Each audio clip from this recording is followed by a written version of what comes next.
Avec leurs longues pattes fines, ils ne passent pas inaperçus en bordure d'étangs et de marais. Depuis plusieurs jours, les échassiers du Sud sont de retour dans l'archipel, à l'exemple de cette grande aigrette. Un bel oiseau blanc que l'on peut voir en plus grand nombre cette année. Pour les ornithologues amateurs comme Patrick Bouez, la saison est assez exceptionnelle. On en a dénombré un minimum de 12, ce qui est énorme. Et encore, 12, c'est la partie émergée de l'iceberg, je pense.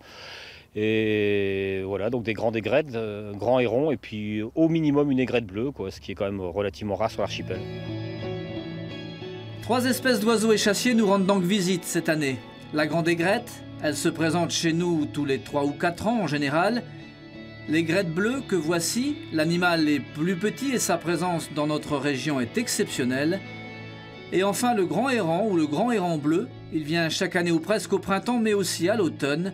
Oiseaux du Sud, ils auraient été poussés jusqu'à chez nous par un phénomène météo. Ça s'explique en fait par la situation météo de la semaine dernière, entre mardi et jeudi on va dire. Il y a une violente dépression qui est remontée très vite, en 48 heures entre la Floride et la péninsule de Burin, avec des vents très violents de sud-ouest sur toute la route. Et voilà, c'est des oiseaux qui devaient être sûrement en train de migrer, en migration, qui se sont fait prendre, on peut dire, par la dépression et qui ont eu d'autres choix que de suivre les vents et d'atterrir chez nous. Plus à l'aise sous les rayons du soleil que dans les gelées matinales d'Amérique du Nord, ces beaux échassiers du Sud souffrent forcément de ce changement climatique et doivent aussi batailler ferme pour se nourrir.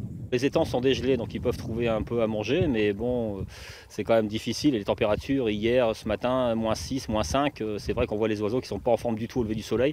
Heureusement, il fait beau, ils peuvent se réchauffer dans la journée, mais j'espère pour eux qu'ils arriveront à reprendre des forces et à repartir très vite.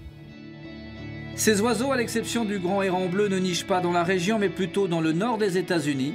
Leur présence ici ne dure que quelques semaines en général.